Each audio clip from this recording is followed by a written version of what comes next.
Cliff today has told me a very sad story. No, it's not sad. No, when he said it, I could hear the pain in his voice. You see the pain, and I imagine how he could have told it like 5 or 6 years ago, right? Yeah, he could have cried. I know he could have cried. For sure. I've seen him cry. I have it. I'm looking forward to that. He stopped. It is when he just got to Nairobi. And he didn't know how to balance alcohol and emotions. Yeah. During campaigns, you have to cry somewhere. Choose our location. Whether it's in the bar or kanisa, whether it's home, anywhere. Bora cameraman capture. He has to capture the moment. So I was the cameraman in that instance, capturing the moment. Yeah. So I heard the voice in him, you know, when he's telling the story. Why did you decide to work hard in town? You see, nilika mtao nikaa nimekuja kupiga driving school. Mr. Instructor. Yeah, that was a skill that I was looking for. That's how you know somebody has come somewhere deep from the village. Because he has to travel to come and do driving school in Nairobi. Please continue. Please continue. Oh my gosh. When niliingia driving class nikaona tukoe. Nikaona hii skill is not a competitive field. Yeah. It's not it's very competitive. Ulikuwa umefikiria ukikuwa dereva sasa wewe mambo yako. It's a done deal. Hakuna. That's the mentality of looking for jobs in Kenya. That ukienda nayo hata kama unaona kazi nyingine unaweza kuambia ukuende kwa dereva wa boss. So ukianza ukiwa dereva ya mdosi unapanda cheo pole pole. Waambie boss zile vitu umesomea. Continue. Sasa venye niliona hiyo industry sitawezana nayo. I had to take some time thinking what do I need to do. Sasa ilini hit vizuri when tulikuwa tunakaa na majamaa wengine wawili. Sasa tukiwa na hao majamaa mmoja wakiamka asubuhi walikuwa naamka around saa 1:30 ku prepare, wote wanatoka wanaenda job. Wewe ulikuwa jobless? Me I was jobless. Sasa ni mimi niko peke yangu na baki. So now juu pia unajua ile I know the strain of waking up early. Let me ask you, mahali unabaki kuna TV ama kitu kama hiyo ama unabaki tu kwa room? Kulikuwa na TV lakini sasa hiyo TV ilikuwa ya jamaa mmoja. What do you alikuwa mean? Kando. No, the house was one house but it is divided into 3 rooms and each room has its door. So and that other guy was kwa huyu jamaa ni kama ndio ilikuwa sitting. Nice gojia ki yake. Na fungua naweza niwachie ndio once in a while. Okay. So now venye nilianza kubaki mtaani inabidi wakitokea wira wana ni call wananiambia tunaminya nini jo. Ukakuwa mpishi. Wenda uchukue vitu nipange mambo kusanyizwa nyanya na vitunguu. The second day na lazima afanye hivyo juu akikosa kupanga pia make yourself useful utakanyaga. The second day nikaona ni vizuri watu wakitoka asubuhi kunakuwa na kachai wanaweza kunywa. Sasa kupika breakfast surely is adding value. Hata kama you adding value. You have to add value. Breakfast. No. Yo unakaa na watu but there is nothing else that you can give them. No. Yani lazima tu ni no, I get that but you can't overstretch yourself to the point of breakfast. Sasa hakuna kitu kingine hata mmoja ningewafanyia. Ungefanya nini kingine? But I did that for like 3, 4, 5 days and then I started feeling weird. Ulioza vyombo. It's unusual. Hiyo ni kazi yangu. Nguo uliwafulia. Nguo ndio tulikuwa tuna draw the line. Lakini ungekaa bila kazi ingebidi ufue. Ingebidi ufue. You know you have to be useful. Yeah, unajua ukikaa na watu na make sure kama ni choo huko ni safi. Clean sana nani ataocha. Na wewe ndio umeshinda home. Na ile pesa inatafutwa ni ya basic needs. Chakula. Let me ask you, where you stay with people, we'll go back to Cliff. How do you contribute? Because the reason I'm asking you that, hata mimi nikiishi, kuna time tuliishi kwa single na jamaa wangu. Tulikuwa na mipangilio. Na mipangilio lazima ifuatwe. For real. Okay? Yeah. Tulikuwa mpaka na siku za exile days za kila mtu. Iko timetable. Kama weekend ni wali chukua kutoka Friday next. Ikifika Thursday uanze kupanga venye unaenda ocha Yes. kwenyu ama wherever. Just No. Yeah. Like that's your off day. Like your off time. You're off. and you cannot be home. Yeah. Wow. Yeah. Hata kama sina mtu. Nitatafuta. I can decide kuleta mtu anytime. I don't want to consult you. That's So mad. we had a roster. Na lazima kukue na heshima, contribution, nani ananunua nini, nani anafanya hivi, munaishi na muda gani. You must live very harmoniously. Yeah. You're Yes. living with the people. Yeah. Otherwise unaweza pata shida Nairobi. For nothing. Mbaya. Yeah. During weekends. Yeah. Huyo kuna jamaa mmoja sasa mwenye kwake ilikuwa ndio sitting. Kuna weekends alikuwa weekends sana Sunday alikuwa anatupeleka kwa mama fulani. Anatununulia breakfast. Mandazi na supu ya si viazi. breakfast. Ni breakfast, unapewa kikombe ya chai. Yeah, that is some big breakfast. Very heavy. You need to listen, please. I know you are used to your bacons and sausages na mayai. Listen to what breakfast is. Ai, breakfast lazima upige. Na hiyo inakushikilia mpaka hata saa 8 saa 9. No. Yeah. Umesema mandazi, supu Na ile stew ya mandizi ya viazi na nini ile imekaangwa ile. Alafu sasa upigwe kikombe yako ile ya mabati ya chai. sikia carbohydrates Okay, mtu amepiga. that's a proper meal. That's what I'm saying. Yeah, it's But it's breakfast. No, we are eating it in the morning. Si ugali, kwani ugali vimekuliwa miaka ngapi? No, that's a proper meal. No, me have No, ugali breakfast. with No, of course ugali na chai, that's different. You're talking about mandazi na stew ya viazi na sijui nini. That's a proper meal. Si chai na kunywagwa na mandazi. Just because tea is there, that doesn't mean it's necessarily breakfast. That's a meal. Then from where this guy comes from, they have breakfast throughout. because every meal has tea. Yeah, if there is no tea then It's- kuna upuzi inaendelea hapo. Hapana. Iko upuzi Hapana. inaendelea hapo. Yeah. So how do you contribute where you have lived? Because me, I stay with my folks. It's a good thing because right now, because my dad's retired and whatever, so most of the time he's in the village. So it's just me and my Oh mom. my God, that's what happens to people when they retire. No, because he just likes it. That's what He's- my kids will be talking. My dad is just Yeah. in the My in the village. No, he's retired. No, it's true There's though. no business being in Nairobi. Oh my God. No, and I don't mean it in a rude way. Like, 'cause he comes. Honestly, it's like he was just here to a job, so he really enjoys being in the village. So he comes for like 3-4 days, and end up for like 6 months. Evil. that's a So now, happy. because I'm with my mom, at least she's a bit liberal. So it's just do what you need to do. That's that. Okay. Hakuna ati Na after chuo kujikalisha mlishaikaa na mtu. no. Hujawahi? Ni babi pure. I will tell you pure. Pure. Unajua wapi hajateseka kuishi na unaishi na mtu anakataa kulipa rent. No. Come on. They do that. And then what happens? Unasikia sasa huyu venye aliaja hiyo akaona watu wanampatia kazi ya nyumba sana. I had now to look for a skill. Alianza kuuza vitunguu. No, wapi? Ai, Si uko kawa sukari. kama if you visited the area between na ukakula chakula ukafurahia kitunguu lazima ilikuwa. These are clips. No, but on the real, Yes, you have to be useful. Na ukianza kwa course, nuisance, but unafukuzangwa juu kuna jamaa alikuwa now there's the girlfriend of the guy with the main room. Yeah. The sitting room. The one boss, has the bibi ya boss. Yeah. Yes, Yeah. the TV and the meko. Yeah, he had a TV na meko. That was a big guy. Okay. Venye sasa msupa wake alikuja, kuna murio fulani alikuwa tu wa mabeste tu wa wasee. You mean sikuwa, I did not want association with that guy. Yeah. Alikujanga, you see these guys wameenda job asubuhi. Si mimi niko huko nimefanya mambo yangu nimefua. Sasa demi ya jamaa ako huko kija. Alafu pia unajua siwezi bonga na yeye. Of course. Yeah. Utaki maneno pia. Hautakuwa unaona TV wewe. Huyu Uko na mambo mingi. Sana. Umorio mwingine alikuja akapata gate imefungwa akaruka juu. Akakuja akagonga hiyo nyumba venye msupo jamaa alifungua. Jamaa akaingia, akatulia, akatoa shati, No. akachukua remote akaeka movie. Wakatulia na deme uze. Ile ngori ilikuwa I can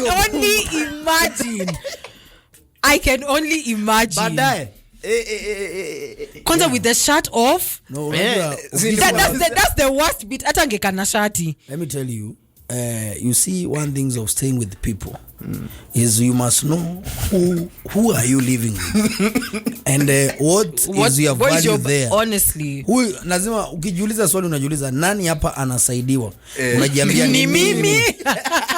So you know is being honest with yourself. Ni nani anasaidiwa hapa? Unasema ni kwa nani? Unasema ni mimi. Ukishajua ni wewe you must live accordingly. True. Yes. Because ni wewe unasaidiwa. Yeah. And you know we are telling people who go and live with relatives, then nyama anaenda kusema uko na teswa au teswi, anamchukia. Uteswi umepata watu wanaishi in a certain way. Of course there are some evil people wanatesa watu for nothing, but ukipata mambo mipangilio uingie kwa mtu ambaye hapa by saa 2 tunafunganga gate. Jipange na saa 2. Yeah, you just have to get accustomed. Unanielewa? Ukiambiwa hapa no loud music. Work hard. Kuzo atakuja utoke. Kuzo yako hatakuja kuamsha bibi yako akumfungulie.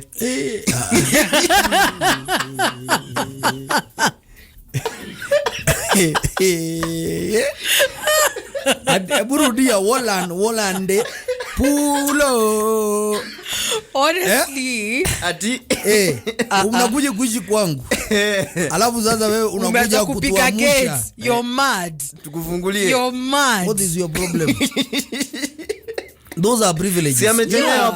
People must respect privileges. People, that's true. And people's spaces all together. Unanielewa? Ni ukweli. Ukiingia mahali upate kuna sheria yake. Ni kama nchi. Our country is governed by law. Yeah. That's why there is law and order. Yeah. Tukikataa ku observe law and order, the there are people to bring you, to call you back in order. You understand? Exactly. It has to be maintained. Yeah, it has to be maintained when you guys always. Yeah. So ukienda kwa watu jua mipangilio. True. Na choose, do you really want to go there? Now, no, but you can't say choose, Jemo. Think of situations where you really don't have an option. That's what I'm saying. That's where you sacrifice now. You sacrifice now to choose and say how to live with those people because kama si watu wazuri already you know that. But you have no option. So it's for you to be more smart on how you can live with those people. Yeah. And work hard and leave them. Yes, that will be the motivation. The goal. Yeah. That's the goal. The ultimate goal. Work hard and get out. Yes. Because me I've met people with so story anambia nilikajo kwa auntie yangu fulani. Siwezi. Ama sijui kwa brother yangu. Lakini kwa nasema lazima nikuwe na keja yangu. Lazima mateso. Daily mantra. Hizo ndio affirmations. Ananiambia zile mateso alipitia huko. You need to be very wise enough to know that kuna shati nikivaa ya huyu jamaa leo naweza fukuzwa. Ama akazirike. Yeah. Huyu alivaa t-shirt ya mtu ya white. That's why I've given him the face because I'm like, what do you mean shati ya mtu? You are from the village. He was going for a date. So akaona venye anakaa. There's no way he'll be able to represent. So you went to your friend's closet and took a shirt. Yeah. A white t-shirt. You're mad. You need for hire without notifying the company. You're mad. Yes. And then of course you know those days I don't think whether he had a roll-on and anything. No, si roll-on. Hiyo time mzee ukisweat. Usha sweat chumvi. Excuse you, what? Ai, ujaona na mzee ana sweat. Hiyo sweat ikidry unabaki na chumvi. Ai wewe. Ana like magadi. Kwani ukunywi maji? Ai amekunywa maji mingi hata kukuliko. Ni shida. The amount of sodium chloride. Ai wewe. Hapana. Wewe ni mtu una chumvi hivi unapiga hivi forehead hivi kachum. Umelamba chumvi. Unasikia ni kama umepiga salt shake. Amerudi t-shirt ya wenyewe. Mbaga iko na tumawe hapo. No. Imesweta alafu ikashika. Ai ya white. Ile sweat nayo ikikauka inakuanga kala ingine. Inacha like a yellow. Ni sijui inaitwa yellow gold brown. Kama hii kala ya dress. I can make things to rust. Like kutu is real. No, clearly ujisugui. Clearly ujisugui. Yo, hata mawe nilikuwa natumia. Kuosha makwapa? Kisigino. Sasa kidogo kutumia unaumia. Juu umepiga socks miaka ngapi? Sasa ndio ya effort kidogo. Mguu hainywi. Haiwezi. Kuvaa socks imetoboka. Maria, kama hujaipiga socks hapa mbele unaikunja. Hapana. No. Charlie ana relate. Uko mbele kwa kiatu. Kuna ni kama ka one stairs pale mbele.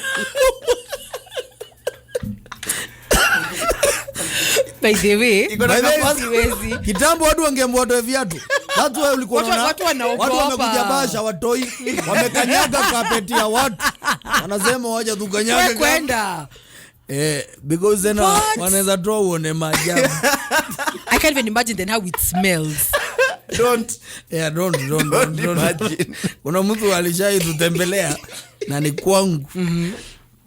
So now you know we are uliza Cliff, hey wewe unasikia venye nasikia iko mguu yake naye ananiambia hatuwezi ambia watu. Nakwambia no we must tell the guy. Honestly though, najua ni nani, we must tell him to you know one thing about that kako kaninika sweat na ako karufu ka mguu kale ka socks kwanza. Jamaa unaweza na mguu ni safi ndio, lakini iko na ka thickness fulani uelewi. Kanika imepitishwa kwa asali alafu ikapanguzwa. What do you mean? Na ni loose. Kapete yao jamaa ni zile iko na tumanyoya nyoya. Sasa amekanyaga. Ilibidi mpaka carpet tutoe. Oui. Sisi sasa carpet imesoku sasa. Hata yeah. It like, still stinks. He's never welcome. That's a done deal. It's a done deal. Hard time telling the guy the case is yours.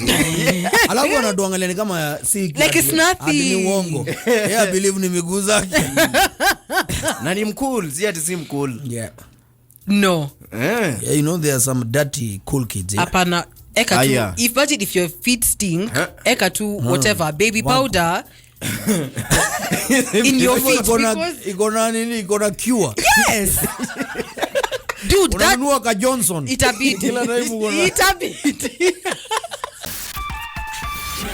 Maria anashtuka nikifanya hivyo. Yeah, piga mwambie. That is juvenile behavior. Ati juvenile.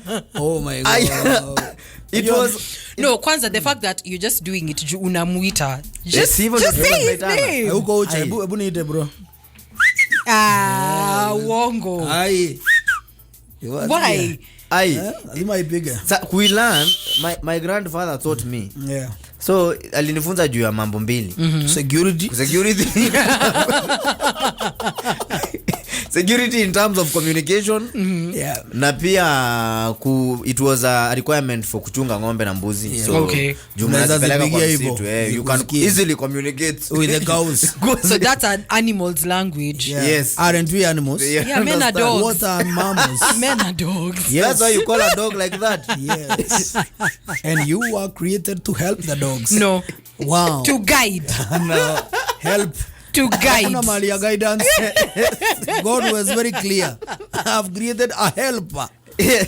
So hizo ndio reasons. Alafu pia tao sai nganya, this guy was once wanted to join the matatu industry. Yeah. That it was a very crucial. Yeah. Uwezi kwa nganya you know. No, you don't have the whistle. Kange for a couple of weeks, yeah. Demo that I count weeks. Yeah, I was busted by my mom. How? She stopped my career of being, you know, when Makangas had swag, when Makangas were the best dressed people honestly in Nairobi. Yeah. Unielewa? Yeah. Kuna best yangu alikuwa na madu za 44. Ananiwachia kidogo ndio ende akulane. Masaa kama mawi. Ameingia lojo. Sasa hiyo time unamshikia. Matatu liko nakuja mpaka koja. Kinageuka nganya isimamaji. Wow. Inaingia kama imekula imeenda. Ni wewe ni mwokote hizo mambao na madhaki. Gari imeinama hivi kuina na ngoma. And you know the Makanga was never inside the matatu. Always outside the matatu. Kama umehang. Yeah. Singanya imejaa. Kwani unacheza wewe? Ndio uanze kusikia zile vitu za michugi. Hiyo matatu ikianguka Makanga lazima akufe. I've known that Makanga survive. Oh wow. You are outside. Enyewe. Huko ndani ya gari. Lakini ilikuwa ni swag na nini. So One day I carried my mom's friend in the matatu hapo Kona Mbaya. Ulimuitisha fare? Kona Mbaya ni pale hapo unaona hapo Guru Nanak hapo kabla ufike Guru Nanak. There used to be a stage there called Kona Mbaya. Sasa hapo ndio mambo ikaenda second. I tried that, nikatry ya kufunga hewa. Hiyo akaniambia atanifungisha sasa. I'll take you wewe out mwenyewe. Nilikuwa nifunzwe hapo back sound nikuwe mwenyeji. Wow. Lakini mama alikuwa na ideas zingine, and I respect her ideas because if Look not, at you now. I would be waja tusiongee sana. True. Because I was joining the industry for the wrong reasons. Yeah. For babies And hype. And hype. and humping. So Wow. So that's where the binja was. That's how we sasa ungekuwa donda kama hujui kupiga. You don't have the Hawezi, whistle. hawezi. Yeah. Utapewa tu ile matatu ya yenye Za route inataka yangu. watu come. Oh no. Ile inakaa kwa stage. Route yetu. 2 hours. That's my route. Dereva anashinda akikanyaga mafuta ya kutisha watu. That's my route. Aki, this is depressing. Unajua hizo matatu? This is depressing. Dereva anashinda akitisha watu na kukanyaga mafuta. Tunaenda. Bwana wajeni niwaambie hakuna mazee kitu. Unajua kabla ni discover set, I went to the stage na nikajua matatu imejaa. Kabla ujue hii ni set. Kabla nijue ni set. The first time ndio nijue watu wana set. Unajua hapo ndo kusetiwa ilitoka. Umeingia matatu Maria. Matatu iko na watu, you know those matatu used to carry how many people? I think would even carry 20. That's So insane. unapata ati wow, That hiyo is wanasema insane. insane. Watu Wait, walikuwa ile kitu mkombination ile Sambaza. mbao. Yes. Maria hajaikalia so sambaza. unaingia matatu alafu juu unamwambia maze niko na haraka, unamwambia ni sawa. Sawa. Ukiingia unafuata na wase wengine 4 So umepiga hesabu yani watu wawili jae ni twende. wanakaa gari bado unazia dereva anatisha. Unauliza Umekaa wapi? Umekaa karibu na dereva hapo. ile kiti ya pili hapo, so I can Yeah, ask the like driver, far, what's going on? Bro. simulisema gari ikikuwa Thank na you. ngoja bado sasa wanaongeza set tena. Unaanza kugeuka. Alafu makanga kwa ngoja mwingine wawili wakuje. Sasa watu wawili wengine wakikuja ukweli wawili wanashuka. Ai. Ati wameona wacha nisiende saa hii mpaka mtu anajifanya anapiga kasimu anaenda. How long did it take? 2 hours. Ndio kwa stage tu na No. utafanya nini kwani uko na gari yako? Sasa hiyo uko mahali. Mimi I came to a place where one matatu every 2 hours. There is no at the matatu like now. A matatu is going every minute. Yeah. Matatu 2 hours. Ungekaa hata ukingojea matatu kabla upande matatu ungekaa hata 4 hours. What? Unajua kupiga set inakuanga mboka.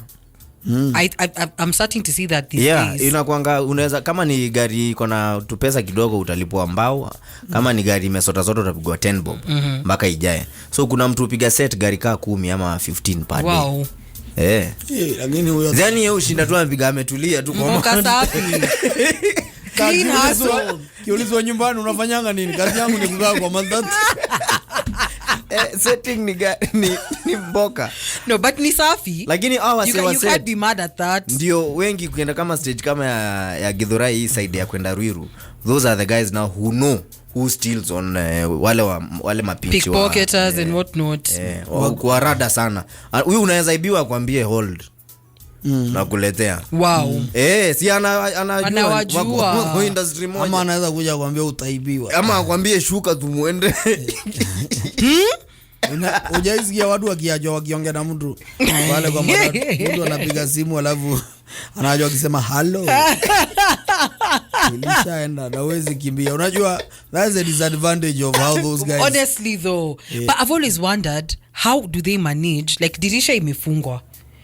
Is an How you understand, like how do you manage to how do you manage to talk on radio? No, the same way. Huyo mtu kazi yake ni kuiba. That's a talent. Yes, na kuspot watu wenye wako rada. Watu wametoka Ocha. Elewi. Mtu wametoka Ocha ameshika kiteknolojia yake pale kikubwa. Oh yeah. Nende dakinya OTC.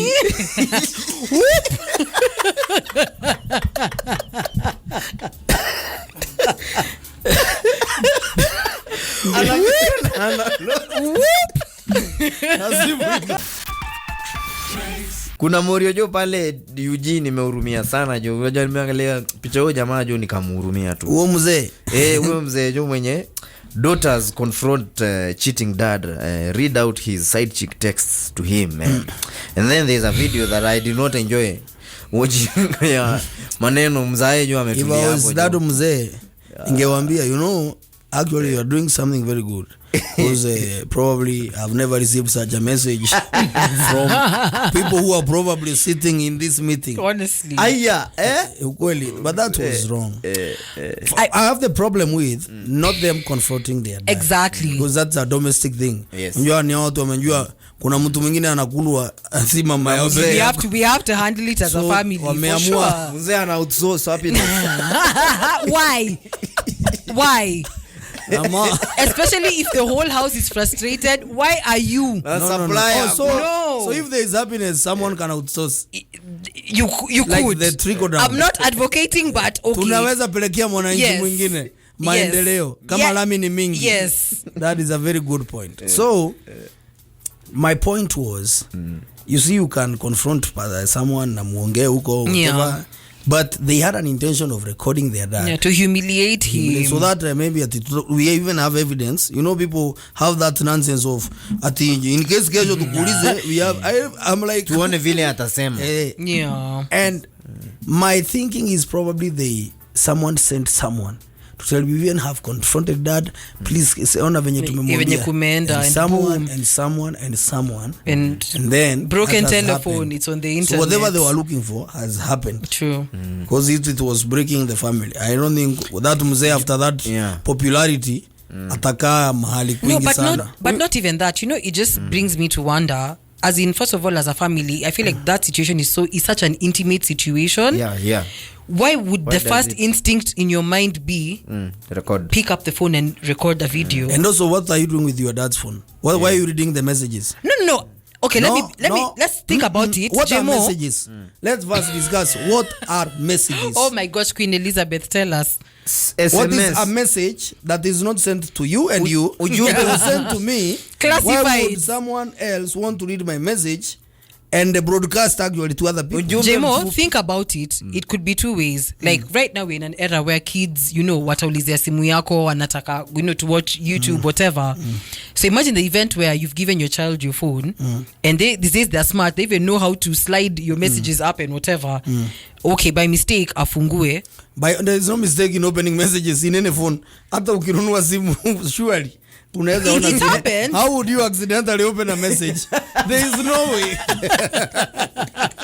You have to have the intention of wanting to know. To open. Let me tell you something. The flip side of that story. Women nowadays are using their sons, and daughters to check on their dad's phone because their sons and daughters know more about technology. True. Yeah. Kuna mpaka wengine wanaenda wanaeka mpaka to apps twingine waweze kujua, you track the messages. Inaitangwa ku clone. Yes, hizo vitu wameweka. Sasa kumbe wewe haujui watoto waliweka WhatsApp yako wako kwa laptop ya one of the daughters. Iko hapo. So unajua that thing Yes. So wewe unaongeanga wanangoja usome alafu wao wanasoma. Na saa nyingine watakujibia na wafute na hutajua. So there is that thing. And you see, when you are now the point, and this is my own thinking, if you're having issues with your husband or wife, for example, just based keep the on children out of it. Because kids will never undo. That's true. Some of the things you will tell them. Wewe kesho mtakaka tikijua muongee na bwana yako ama bibi yako. Your kids are still bibi yako mad. Alikukosea, mumerudiana nini? Wewe uliambia watoto ati sijui mama yao ni nini na nini. They will never unhear that. Because you said that. Wewe ukiwa wife, zile vitu uliambia watoi, wewe kesho tena mumerudiana na sweetheart wako. Si mara ya kwanza mumeachana. You understand? Mumeshindia hivyo. Sasa watoi, they will never undo it. Even hata mjaribu kuambia, you know, now we are back together. Yeah, kwanza at that point it's even more confusing because it's like, you told us this is a very bad person. Yes, so what do you mean you're back? So hii mambo watu hizi vitu kama hizo, in my own opinion, sort them out.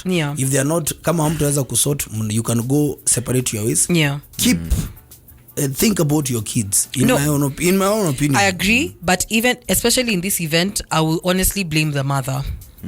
Because as a mom, you need to understand that there's a very fine line between this man being your husband and this man being a father. The minute these kids woke up and they felt the need to attack, because this was not a conversation, this was an attack. Yes, wengine unasemanga unajua mimi nilikuwa hapo watoto wakimsomea. It's very wrong. As a mother, you're supposed to defend. Umefanya kitu mzuri sana. You cover your husband, you defend his honor in front of the kids. Go viral. Let's make money from now. You understand? Social media and ads. Your insane. family is very popular. The fact that she's seated there and she's so calm, saying nothing, doing nothing. So drama na record. F is for family. Mkimuuliza. Yeah. Is that series you watch? What one? It's a crazy one. Some crazy. I need to watch it. Is it a cartoon or what? It's animation. Yeah. Okay. I can try it. Yeah. So mazee watu wachunge. Kuna mimi sisemi, of course I'm not condoning any of the unfaithfulness based on people's agreement. True. What is unfaithful to people? So exactly. Everybody has a different definition. Kila mtu na ile mambo yake wamepangana kwao. I have no issues. Ile muishi tu. Lakini mambo ya ativo hizo makurekodiana sijui manini kuchukua simu ya mzae wenyu. Yeah.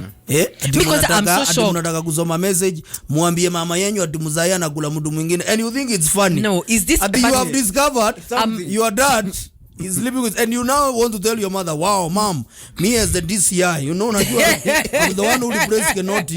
I've discovered that my father is sleeping with someone else other than you. He's claiming someone else. Wewe ndio utaumia zaidi. No, not even that. Me kwanza, I'm very surprised because a proper African man, everybody knows you don't ask your father for anything technology. Ati dad, your phone. Unajua mpaka siku hizi you won't even open your mouth. Wanaombwa simu, mzae akirudishiwa simu haina hata namba hata moja.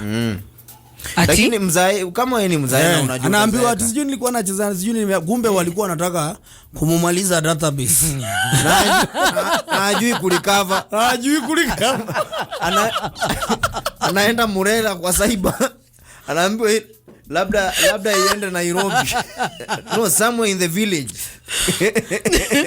Ameingia ka cyber kako mahali na it's impossible.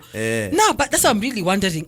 Knowing African dads the way I know African dads, and this man with these grown kids, I don't understand how these people were able to take this phone. African fathers don't surrender anything that easily.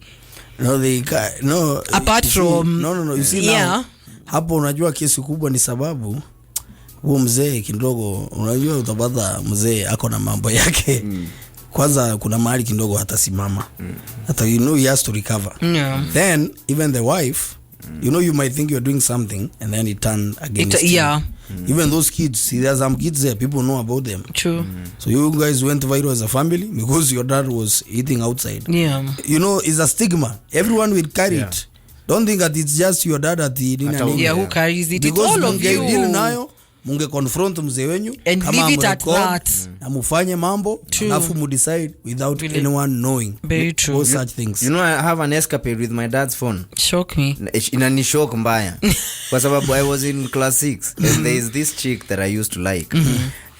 Alikuwa huko Nairobi. Sasa sisi ni watu ushago. When we close school, she had given me some several numbers that I would call and talk. So siku moja nikaibanga simu ya mzee, ilikuwa na credo. Nikaweka ile namba. Ya kwanza nikakosa mtu, ya pili nikapata mtu. Nikasema nataka kuongea na nani? Na ule msupa. Na ule msupa nikaambiwa yuko, we will call baadaye. Mwambie no. Lakini ni kama watu kusikizana. Unajua Clive amepigana kakirendika ndogo. Halo unataka kuongea na fulani sasa. Yuko akipewa jibu na yeye akaka. Sasa credo nayo ikakuembei imeisha. So mzae alikuwa kitambo mzae would keep account of what amount of airtime is in his phone. Akakuja akaangalia credo 0. Kwanza ni nani alikuwa na hii simu? Aya kumbe I don't know that numbers are deleted. Yes. When you call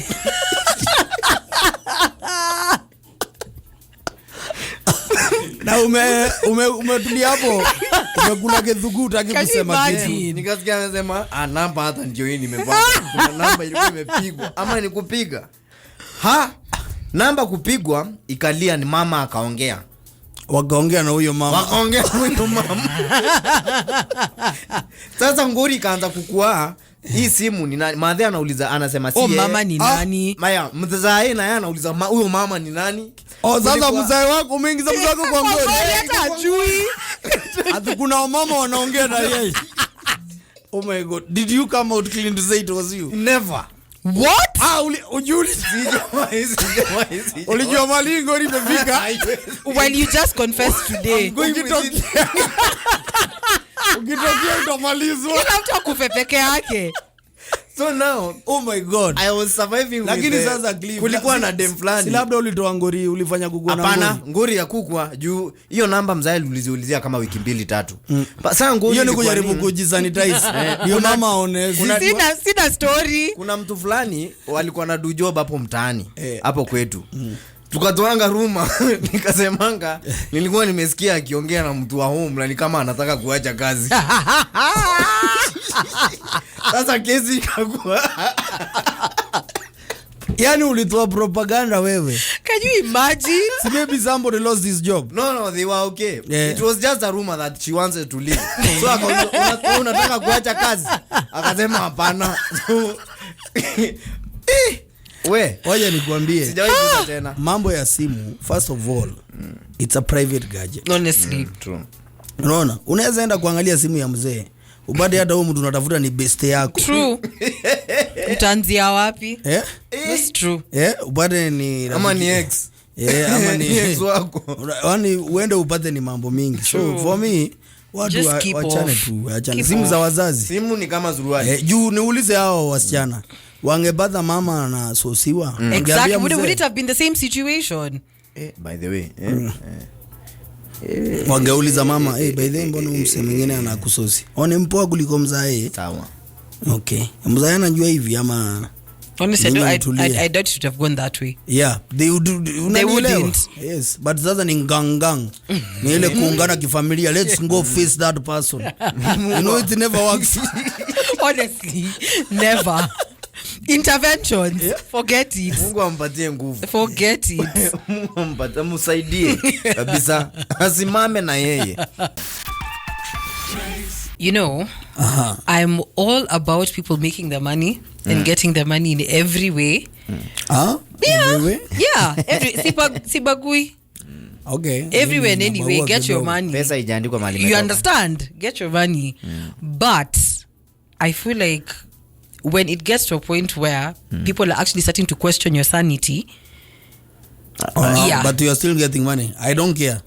Mimi hata mniita wazimu na niko na kwa tu sawa. No, when people start to question your sanity, now there's a problem because there's this trend that's been going on for a very long time now, where mothers or rather parents agree to open social media pages for their children. I'm talking like newborn babies and whatnot, and that's not where the madness begins because that's already mad in itself. Okay. The borderline madness is in the captions and the pictures. So you have a 3-month, you're trying to tell me you have a newborn baby who can speak and is like, oh, thank you mother for bringing me into this world. What a bright morning. My parents are going for vacation. There's one that I saw, a 3-month-old baby. Wake up guys, it's time to grind. Yeah, but if you are not grinding, you will be challenged. Unajua pia there are these lazy people wenye hawataki kufanya kitu na wanakula tu nyumbani. So 3-month-old babies are allowed to give motivation. If you saw such a post and you know kazi yako tu ni kushinda kwa nyumba ya mama yako ama ya baba yako, ukisumbua tu na uwezi kutoka, unangoja until utafutiwe, is it white collar job? Connection ya mzae. Then you see a white a 3-year-old saying it's time to grind. Probably to instill some sense. You are not listening to older people. No, but Jemo, don't you think it's absurd? Unasikiza watoto. Yeah, labda unasikiza watoto. Don't you think it's absurd? Like what would prompt you kufungulia mtoto wa a week? I have 2 ways to prosecute that thing. One way is there are people who probably when they were pregnant, that pregnancy attracted some business proposition from certain quarters. So for example, you find naona kama hizo vitu internationally. So you see a brand will say this person nini na nini, so we want to use their baby probably to promote a certain product. Yeah. So but you know ukienda majuu sana kwanza advertising watu wametolewa sana. True. So it becomes also a bit complicated. Always ya katumtoi there's some rules mingi sana. It's a very long process. Sana. Yeah, hata RDN even a TV station can be banned for unanielewa. So kuna processes. So unapata watu wanaziset sometimes because they want to make an extra dollar. Maybe say their kid is using a certain product. There are some people who do it because they're chasing the bag. True. Also there are those who probably would use it because also to uplift their brands and unanielewa because people naturally we love kids when they see them online. Yeah. Unanielewa. So hata kama ulikuwa aje alafu sasa introduce mtoto kuna venye mambo sasa tena inaanza kubadili. So people use the babies for different reasons which for me the extent of opening a social media account I would leave that judgment to people. But for me I wouldn't. Okay. Until that person comes and discover what social media is. And they decide they want to set a footprint for themselves. Yes. Or whether they would like to be on social media or not. No, and considering kwanza right now we live in an age where there's like people don't know how to filter things they say. So imagine you innocently post your child's picture and it's hate comments, it's this, it's that, it's the third. How do you shelter as a parent? You see now, if people post such comments, what you'll do is to delete them and probably ban such people not to comment, because there's no single time that you will share your happy moment socially, and there will be people who will be happy and there will be a lot of other people who will be angry. True. Some might not even type a bully comment there, but deep say down something. they are hating. True. You understand? So for me siwezi ambia mtu ati asipost ati juu ya kitu kama hiyo, because hiyo ni kusema sasa you can never say anything because juu ya hii watu tunaambiwa wajicho mbaya. Pia mimi you also believe in God. Yeah. You cannot tell me the macho guys are more powerful than God. Than God. True. Utapaka hiyo picha ya mtoto mafuta ya nguruwe. No, but it's true. There are people who believe in that. Simu ama ni nini kama umepiga picha ule mtu ako na macho mbaya unajua hivyo ndio ama Nigerian movies anaangalia tu. Nigeria makueni. Caption unaweka kapicha caption unaweka picha kanguruwe kapoko.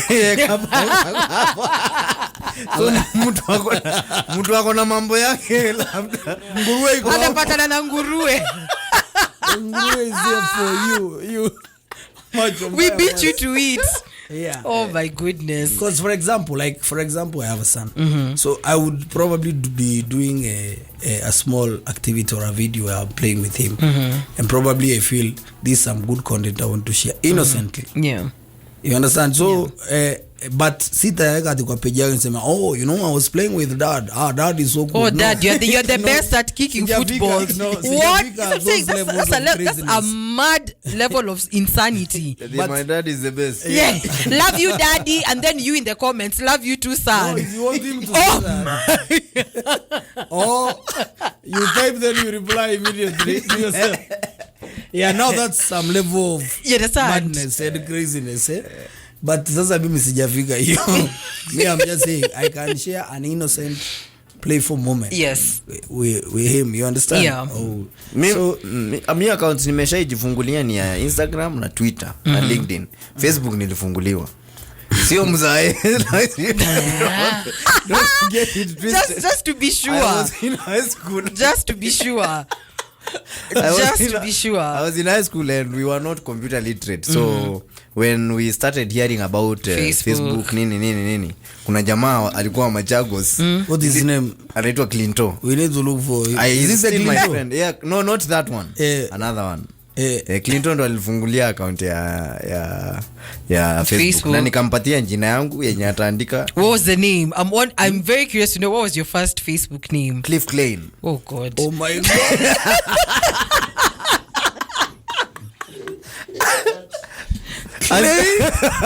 Sio mpenda no mpenda madem kama una komanda wewe. Cliff Klein.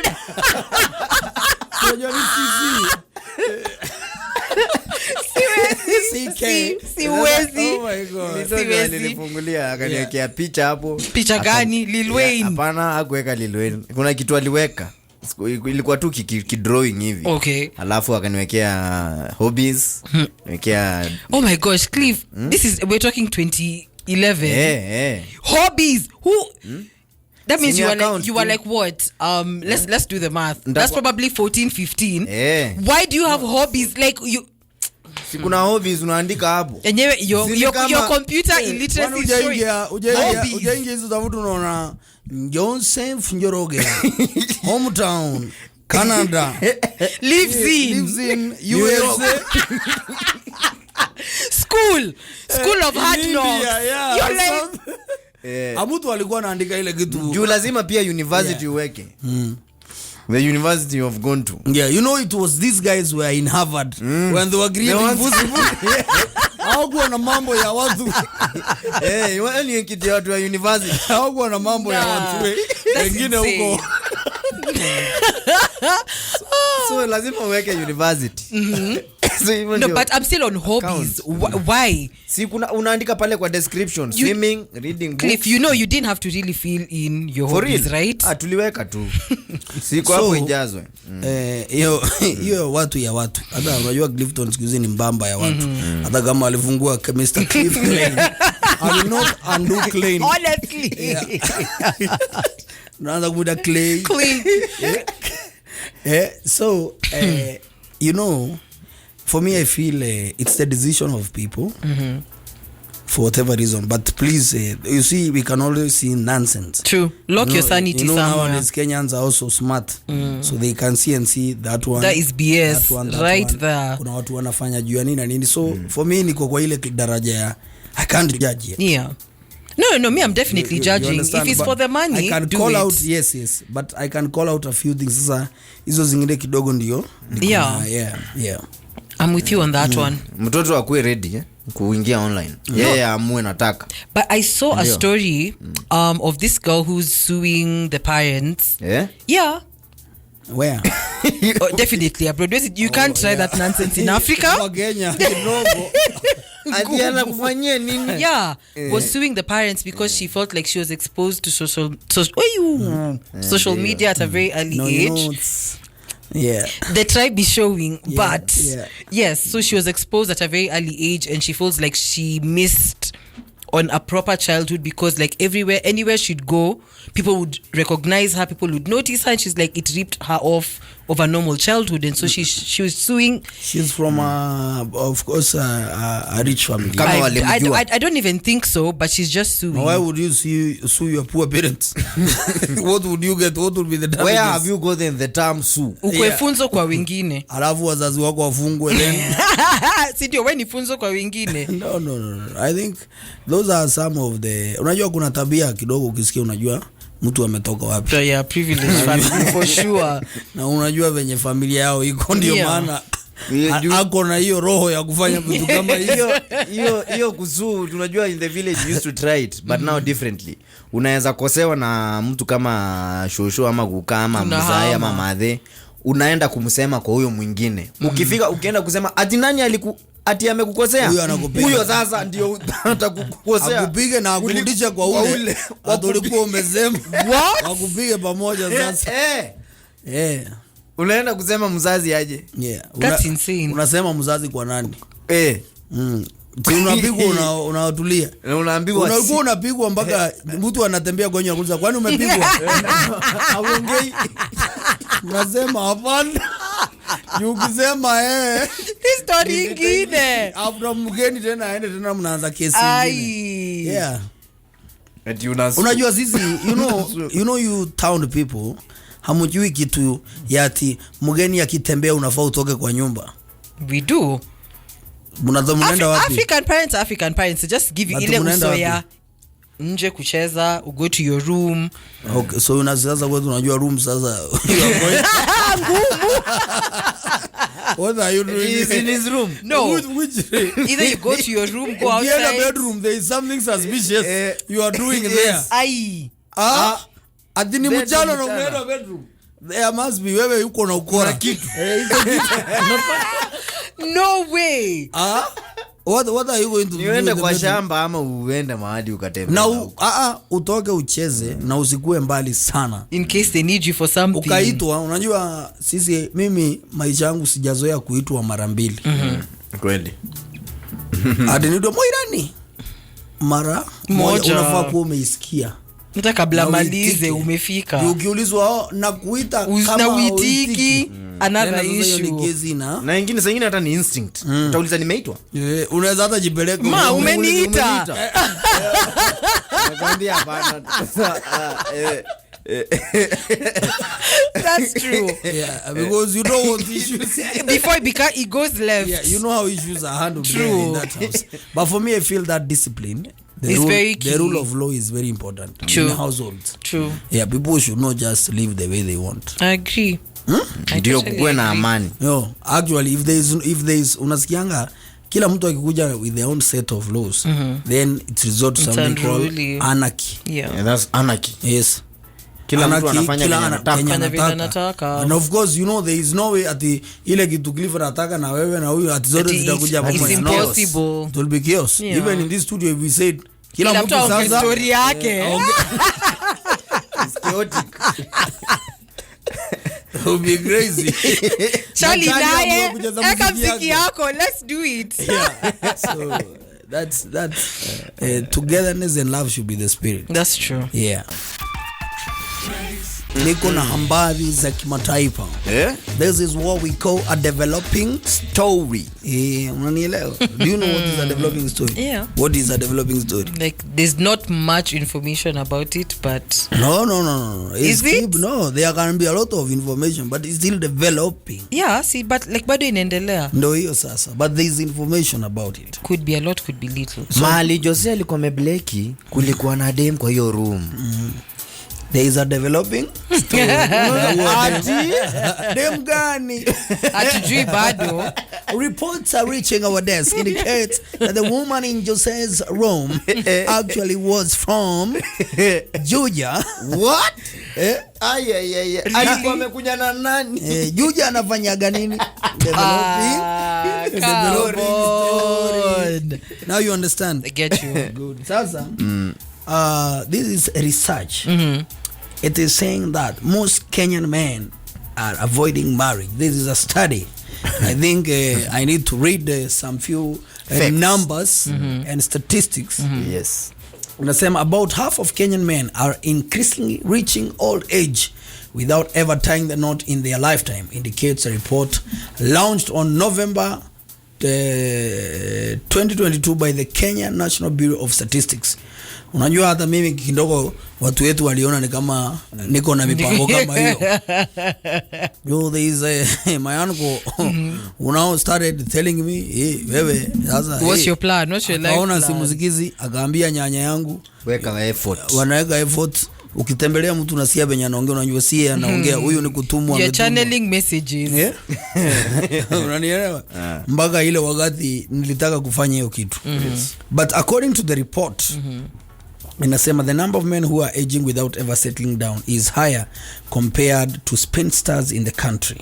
Moreover, wanasema the age for settling down among men has also increased gradually over the past decade. For instance, in the 1980s, the average age of men at marriage was 25 years compared to the current age of 29 years, which means that men are waiting longer before making the lifetime commitment. The average age for marriage also for women has also increased to 25 years from 21 in the 1980s. Yeah? Unanielewa? So there is that report. Na naweza taka sana tuangalie kulingana na nyinyi watafiti, sababu pia nyinyi watafiti kivyenyu. Why do you think such things are happening? Honestly, because I feel like right now most people don't believe in marriage. What is believing? Who was the first one to say we actually need to believe in marriage? Listen, we should believe in God. Get me right. Believe in the sense that if you compare divorce rates right now and back in the day, it's insane. Like literally every day you wake up, there's someone who's getting divorced, there's someone who's separating and whatever. So that's one. Divorce inaletangwa na nini? I'm going there. kutokalishana. So it gets to a point where you've not known somebody for a very long time, or probably you've known somebody for a long time. I mean, we all change as time goes, but at the end of the day, right now, you know, difference in religion and things that like our normal beliefs. That people these days who believe in, you know, plants are where they got life, like just, you know, crazy things. So there's that. Probably because you've seen other people's marriage is not working, so automatically you become an unbeliever. Yet your parents have been married for 36 years. That is another study that needs to be studied. Yes, but you see, as we study that study of our fathers and our mothers, we also need to be cognizant of the fact that what kind of strategy do they use? Because for me, I feel the secret probably to staying married, if you want to stay married, is the strategy that you and your person will adopt in ensuring that it works. Yes.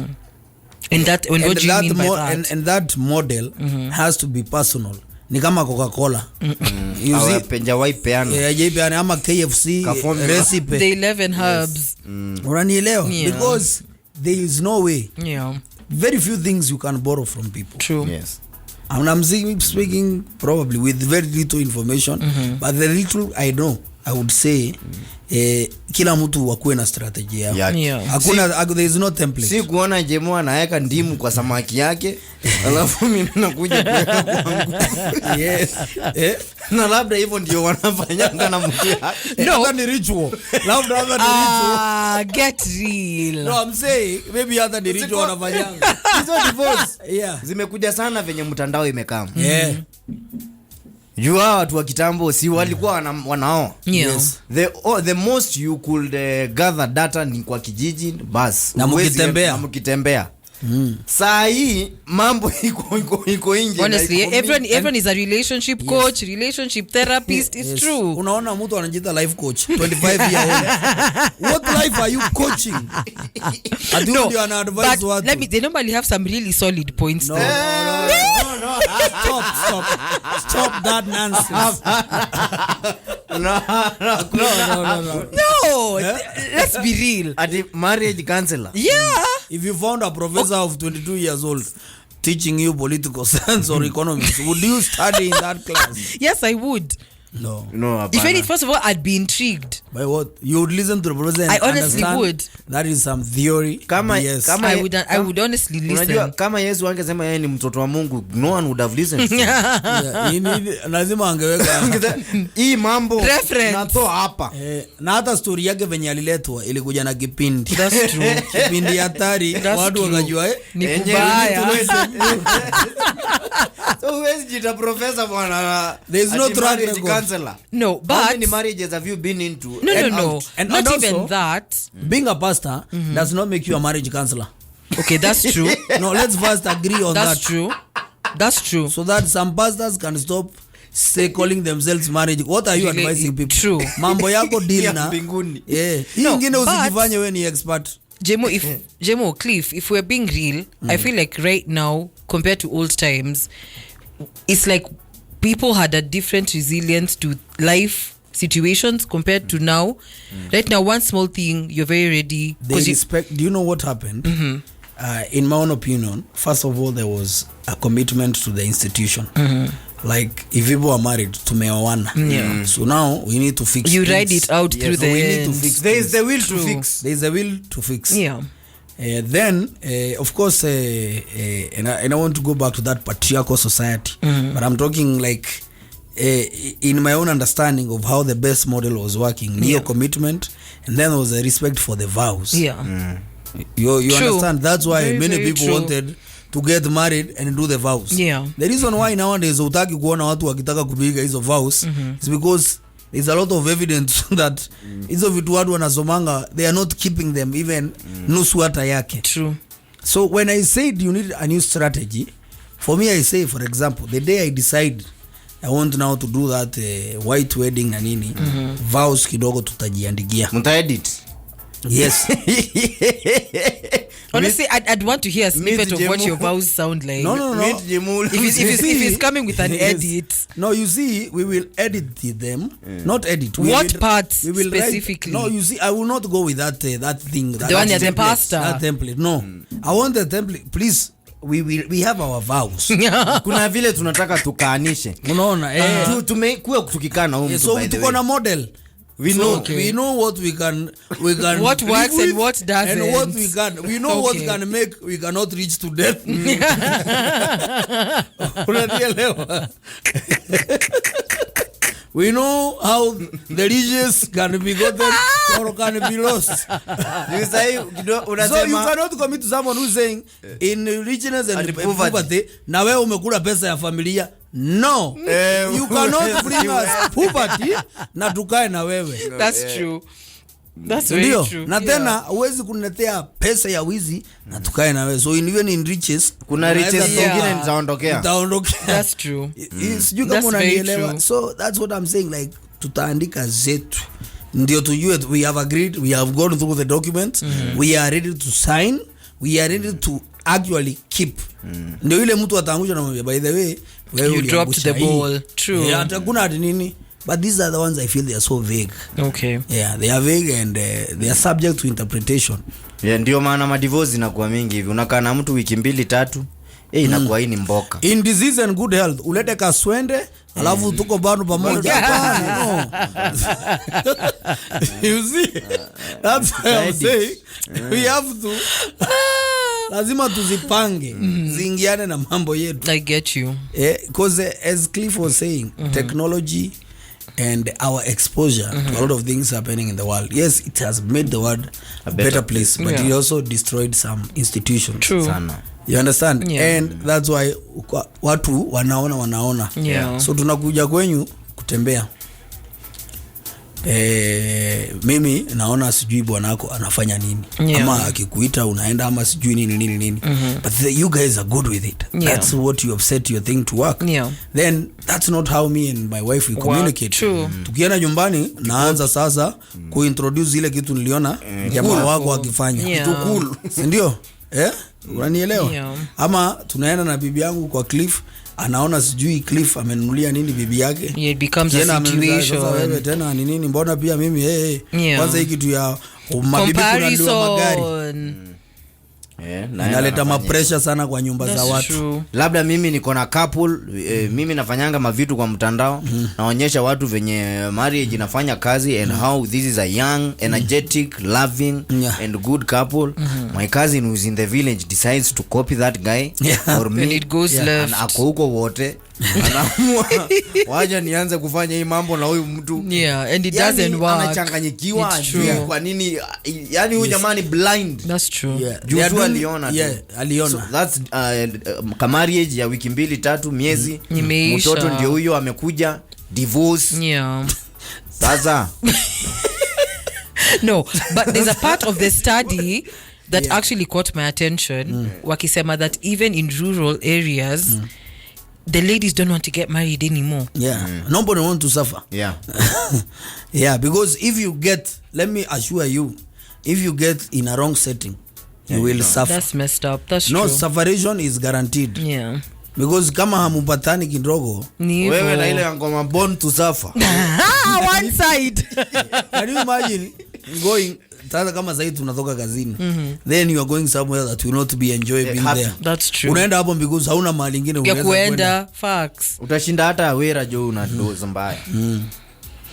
Wow. Mtani umelala lakini akili iko on. Hakuna peace. Umelala but you're not asleep. Nyumba iko bubu. Nobody is talking to each other. That's sad. You see, and it's happening. So ndio nasema mtu apange mambo yake. Usikuwe influenced na social media and everything that you see around you. Wale walikuwa wananiambia, even family. Mbona hujaoa sijui nini? Sasa hii nilioa. Sijaona mtu anakuli. Mamangu how is she doing? How you understand? How is it going? Damas. You understand? I'm telling you. Only a few authentic ones. Yes. The rest, it was just hype. And a lack of, ukipatana na mtu hakuna kitu kingine ya kuongelelea mama. Wewe utaoa lini? Mlete bibi wewe. Yaani uongei na watu. Ama tukutafutie. I'm like, no, I'm okay, thank you. My taste you don't know. Please. Taste kidogo ilibadilika. Karezi pesi kale ka kitambo. It's a new world order, bro. Hiyo siku hizi si hizo zenyu mlikuwa mmezoea. Nah. Si hata ngari zimeadvance. Ni kama utume kuka yako trouser akuletee saa hii. Oh? Yeah. Sweet, no. Utume jeans. No. I won't laugh at that because my granddad is very late.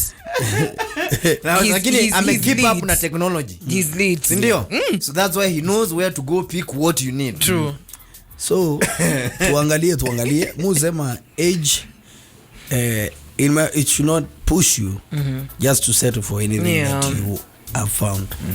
Unanielewa? Because history has taught us, we have seen history has taught us about the rush of the same, or pia ukingoja sana pia inda ku affect, you understand. There are people who will tell you out of love why are you not getting married, but there are others who it's out of spite, and I've seen it being done to women, especially over 30, you understand, or people making sentiments kuliza si hata upate mtoto basi ama sijui nini, all those things. There are people who will try to advise you probably because of health reasons and tell you, lakini kuna wengine ni hiyo spite na nini. No, but at the end of the day haina haja utajiingiza ukidhani ni advice.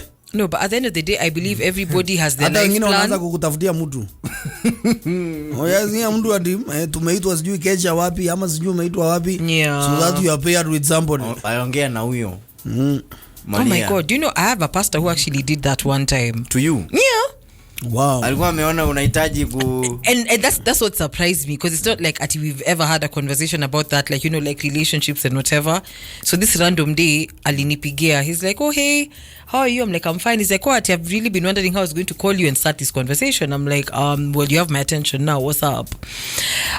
So huyo ni pastor? Yes. So kuna ukijana he's a nice guy, ni hapa, you know, not giving me like backstory. Wewe ni kijana wa buruburu, sijui tumeworship na mamake, blah blah blah blah. He's looking for somebody. So I was thinking, like, you know, unaweza kuja church, I'll tell you when to come. Basi ni mjanya alisema kuna kienyeji moja kwa kanisa yangu na unavaa unyakue mapema. Manake pale ndunia zuba shetani amefungua mdomo hivi anaingoja aigule.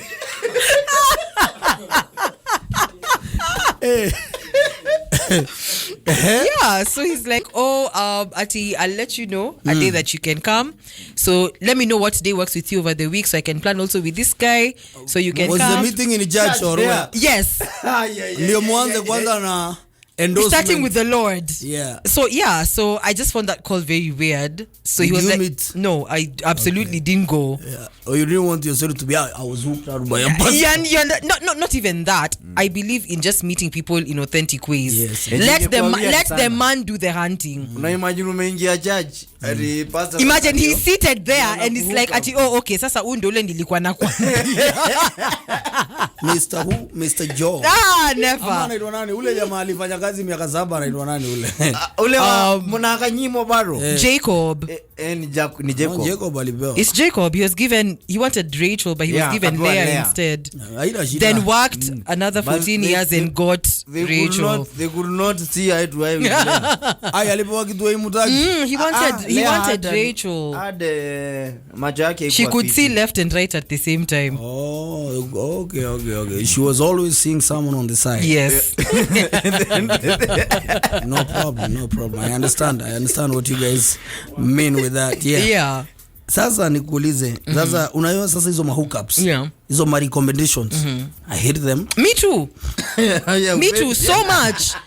Upendi throughbus. No, kuna zingine for some situations, not relationship. Thank you. Na igwe ni sawa useme. No, but for some situations. Vizuri.